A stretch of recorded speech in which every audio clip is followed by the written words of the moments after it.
آخرت کی کامیابی کے لیے بہت ضروری ہے کہ انسان اپنی اس زندگی کو بہترین بنائے، اپنے وقت کا صحیح استعمال کرے،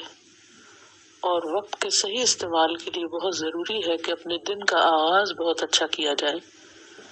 بر وقت نماز فجر ادا کریں، صبح کے اذکار کرنا نہ بھولیں، قرآن مجید کی تلاوت کریں، اور اس کے بعد خاموشی اختیار کریں کچھ دیر کے لیے، یعنی غور و فکر کریں، قرآن مجید میں سے جو کچھ پڑھا ہے اس پر تدبر کریں، اپنی زندگی کے بارے میں سوچیں،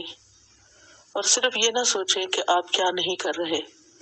یہ بھی دیکھیں کہ آپ کیا کیا کر رہے ہیں۔ اس طرح کی مثبت سوچ سے آپ کے اندر ایک کانفیڈنس آئے گا، اور جب اپنے اندر آپ کانفیڈنس محسوس کریں گے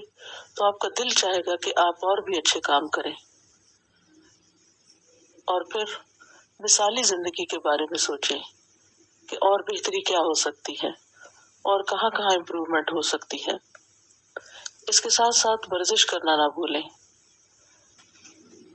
ورزش سے ذہن دماغ تیز ہوتا ہے، پھر اس کے علاوہ دماغ کو صاف صحت مند رکھنے کے لیے مطالعے کی ضرورت ہوتی ہے، تو ریڈنگ ہیبٹ ڈیولپ کریں، اچھی کتب کا مطالعہ کریں، اور اس کے لیے ضروری نہیں کہ ایک ہی دن میں کتاب ختم کر دیں، اگر ہو سکے تو بہت ہی اچھا ہے، لیکن کم از کم کچھ پیجز، اور اگر کچھ پیجز بھی پڑھنا ممکن نہ ہو تو کم از کم ایک دو صفحات اچھی کتاب کے مطالعے کے لیے ضرور وقف کریں۔ اس کے بعد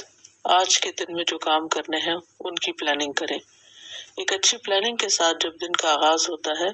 تو وقت کا صحیح استعمال ہوتا ہے، اور جب ہر گھنٹے کی آپ پلاننگ کریں گے کہ آج کے دن میں مجھے کیا کیا کرنا ہے، تو انشاءاللہ وہ گھنٹے پروڈکٹیو گزریں گے، بہترین گزریں گے۔ اور اسی طرح اگر ہر دن کو ہم بہترین طریقے سے استعمال کریں تو انشاءاللہ اللہ سبحانہ تعالیٰ کی رضا حاصل کرنے میں مددگار ہوں گے۔ اور اللہ تعالیٰ سے دعا ہے کہ اللہ تعالیٰ آپ سب کو دنیا اور آخرت کی کامیابیاں عطا فرمائے۔ السلام علیکم ورحمۃ اللہ وبرکاتہ۔